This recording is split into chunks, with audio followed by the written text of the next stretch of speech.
Hey guys, for this video, let's talk about this new shape of Samsung foldable smartphone, the Galaxy Z Fold 8. Actually sa Unpack this 2026, ang inintroduce si Samsung ay yung tatlo niyang bagong device, the Galaxy Z Fold 8 Ultra, which is yung Ultra po na tinatawag. Ito yung literal na kapalit ng Galaxy Z Fold 7, which is the common design of the Galaxy Fold. At sa pinakabagong shape naman na inintroduce ni Samsung, ito po yung basically tinatawag na Galaxy Z Fold 8 only. And lastly, Samsung formally introduced syempre yung Galaxy Flip 8. Overview muna tayo sa presyo ng mga Galaxy Fold 8 series and the Galaxy Flip 8 series ng Samsung. As you can see guys, nasa mid po ang presyo ni Fold 8. Meaning, ang pinakamataas pa rin na presyo is the Galaxy Fold 8 Ultra and syempre, si Fold 8 mas mataas ang price niya sa Galaxy Flip 8. Ayun, para na may background kayo syempre. But now, let's talk about the Galaxy Fold 8. Para sa kulay, meron kayong tatlong pwedeng pagpilian for the Galaxy Fold 8 pagka bumili kayo sa mga physical stores sa Philippine market. Meaning ito yung mga Samsung stores or sa mga Samsung dealer. Andyan yung graphite, ito yung parang black. They have also the lavender. And syempre, ang pinaka-favorite ko ito, the cream or yung kulay white nila. Bakit ko favorite? Parang stunning talaga yung design, nangingibabaw talaga yung bagong shape ng Fold 8 kapag ganito yung kulay. Pero syempre, depende pa rin yan sa inyo. But for me, my favorite is the cream or the white color of Fold 8. Tara, pag-usapan natin yung bagong shape nitong smartphone na to. As you can see, this is the actual size. Maliit lang talaga siya, very compact. Meaning talagang kung gusto mo ng compact na device, ito yun. Actually, kapag si Samsung naman ang naglalabas ng bagong design or bagong technology, palaging may purpose yun para sa mga user ng Samsung. Kaya naman ito, isa-isayin natin kung ano ba yung purpose, bakit niya binago yung display or the design and the shape of the Galaxy Fold 8. As you can see, as an overview, for the cover screen, they have 5.5 inches and for the main screen, kapag naka-unfold naman, they have 7.6 inches. And syempre, nagbabago po yung aspect ratio nun kung naka-fold siya or unfold and kung naka-portrait siya or naka-landscape mo siya gagamitin. So, ipapakita ko sa inyo yung mga purpose nito para mas lalo pa ninyong ma-appreciate ang Samsung Galaxy Fold 8. At para mas ma-visualize nyo pa yung bagong shape nitong smartphone na to, itinabi ko siya sa Galaxy S26 Ultra which is a regular bar phone.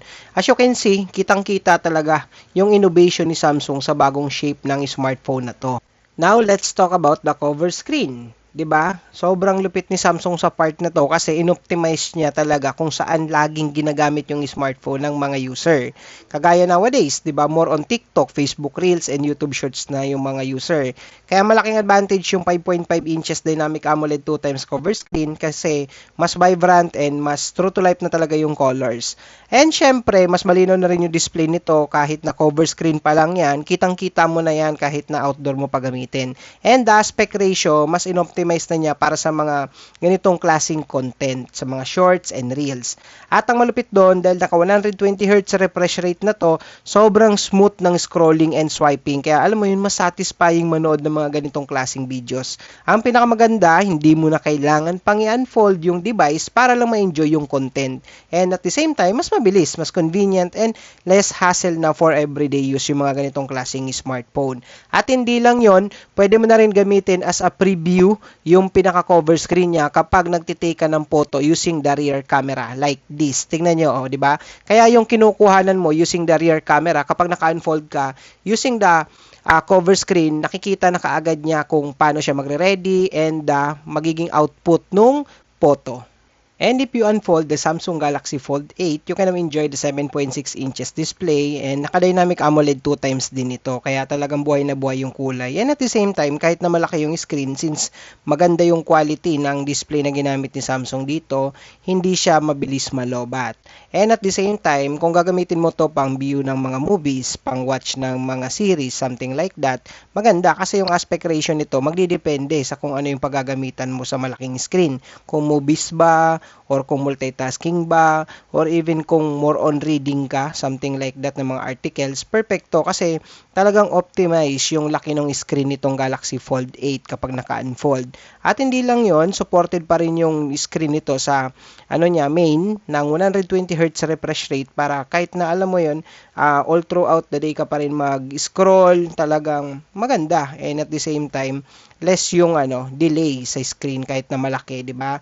And one of the advantage as well for the Galaxy Fold 8 in terms kapag naka-unfold is the peak brightness. So they have 3,000 nits, kaya naman hindi siya basta-basta kailangan mag-worry, or ikaw hindi ka basta-basta kailangan mag-worry kung sakaling gagamitin mo man siya sa outdoor or something like masyadong maliwanag yung paligid. And meron din tong vision booster. Alam mo yon, para kahit na like for example nagbabasa ka ng mga messages sa labas, yung mga maliliit na details nababasa mo pa rin.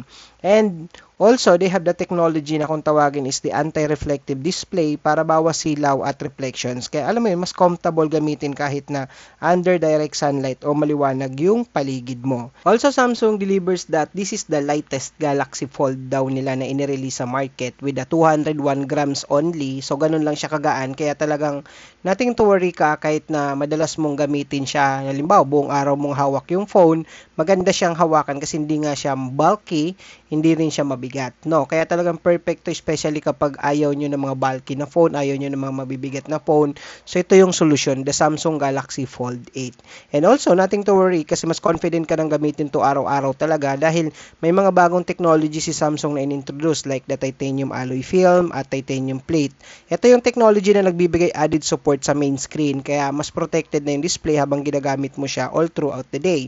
Then, meron din tong Flex Titanium na nagbibigay ng improvement sa screen flexibility and durability. So, alam mo yun, whether you check your emails, scroll ng watching mga videos, reels, or multitasking man yan, mas kampante kang gamitin. And of course, they have the Armor Flex hinge designed for smoother and more durable folding action para hindi mo na kailangan matakot pa sa constant open and close ng foldable device. Ganun pa man, kahit siya ang lightest foldable device ni Samsung, rest assured pagdating sa battery, equipped to ng 4,800 mAh battery capacity na kayang tumagal up to 26 hours for the video playback, and at the same time, equipped din to ng 45 watts in terms of charging, meaning hindi mo kailangan magantay ng matagal.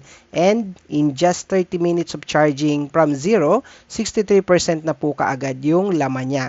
And also, supported din to ng 20 watts wireless charging technology.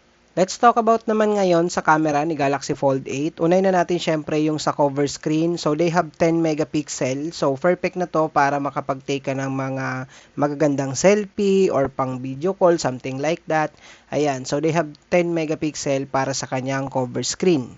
Same goes kapag naka-unfold, yung main screen niya, they also have 10 megapixel.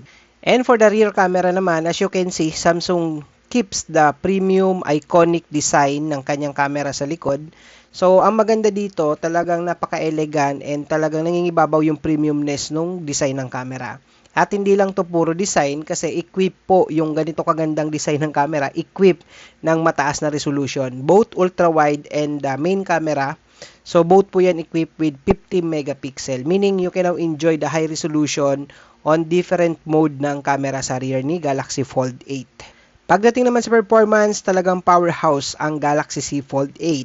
Powered by Qualcomm Snapdragon 8 Elite Gen 5, exclusive for Galaxy itong smartphone na to ni Samsung. Kaya naman talagang mabilis at smooth kahit na heavy user ka pa ng smartphone. Imagine kahit na naka-split screen ka, nagre-reply ka ng mga messages, email, messenger, something like that, or nagbabrowse ka pa, nanonood ka at the same time. So, pagsabay-sabayin mo na, less hassle, less waiting, or alam mo yun, talagang perfect siya for multitasking. Since itong smartphone ni Samsung talagang binild for multitasking, in-equip naman niya ng processor na hindi ka mabibitin sa performance. And kung gamer ka, mas smooth to sa gameplay, alam mo yun, and yung AI technology talagang very supported ng ganitong type of processor. Kaya talagang mamamaximize mo yung mga AI na feature nitong device na to. So, kung hanap mo yung smartphone na kayang sumabay sa work, entertainment, gaming, at everyday multitasking, well, this is the perfect device talaga in terms of performance, the Galaxy Fold 8. At hindi lang yon, in terms of battery consumption, nothing to worry kasi ang technology nitong Galaxy Fold 8 pagdating sa Qualcomm Snapdragon is naka 3 nanometer na po. Meaning, yung mismong processor is built for better performance or powerful performance but less battery consumption. Kasabay ng launch ng Samsung Galaxy Fold 8, officially introduce na rin ng Samsung ang bagong One UI 9.0. At hindi lang ito simpleng software update, Design talaga ang One UI 9.0 para sa seamless and experience sa foldable form factor ng Galaxy Fold 8. Whether naka-fold or unfold mode ka, mas intuitive yung navigation, mas natural gamitin, at mas smooth yung transition between different screen layouts. Plus, mas enhance na rin yung Galaxy AI features, mas personal, mas helpful, at mas intelligent sa everyday task mo. Kung mahilig ka sa multitasking, productivity, entertainment, or simply scrolling ng mga favorite applications mo sa phone, alam mo yun, mas effortless na yung paggamit ng Samsung Galaxy Fold 8.